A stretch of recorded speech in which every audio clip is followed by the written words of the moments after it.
Welcome back.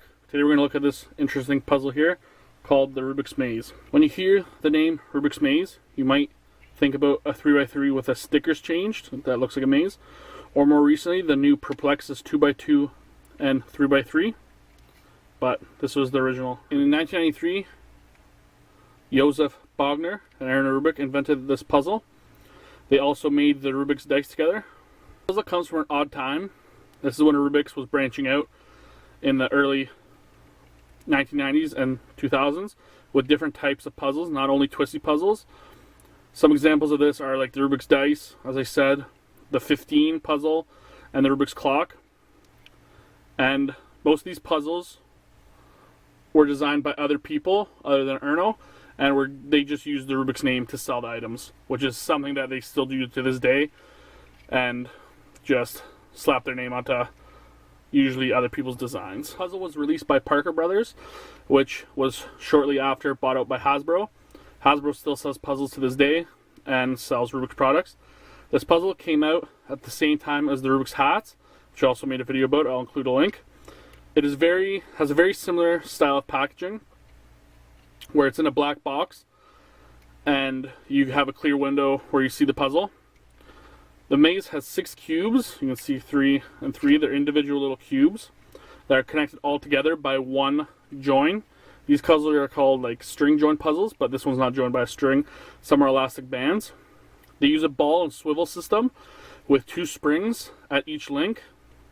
So each link right here has a ball and socket. You can see there's springs in there that allow it to climb over each other. You can see that there's grooves in each little puzzle, little cubie, and they go in different ways. You can see that this one's a dead end. This one goes all the way around and connects there, and you can almost see how the little join there, the little metal piece, and you can see how they can wrap around each other. You can see by wrapping around, and you can also twist them, how you can join them together. You can see how it's here, and then we can go up. You can see how we got this part connected. Now, looking at the old patterns, you can see how this ball and socket works and how there's springs in there. You can see when I pull these apart, there is some give, and that's meant for so they can climb on top of each other. Let's see if I can find a place where they climb. Right here. You can see that it'll go into the groove and they'll be able to climb on top of each other. You can see that each little yellow cubie has a black thick line around it. And the goal of this puzzle is to connect all the black thick lines to make one line that loops all around the puzzle when it's in its 2x3 configuration, like this, that loops all the way around the puzzle, and you can see the solution on the screen now. Now Rubik's made 2 more puzzles using this mechanism. One is the Inca. It is a little bit smaller than the Rubik's Maze. You can see here it is. I have one in the package. Now I got it, the person that I bought it from just put it in saran wrap, and that's just the way I kept it. You can see this one is basically the same thing. It just, the size is a bit different. The goal of this puzzle is to put the certain pattern back together. You can see that there's a certain pattern on the shape. I'll flash up some pictures of how it looks outside the box. And it came in 2 different colors.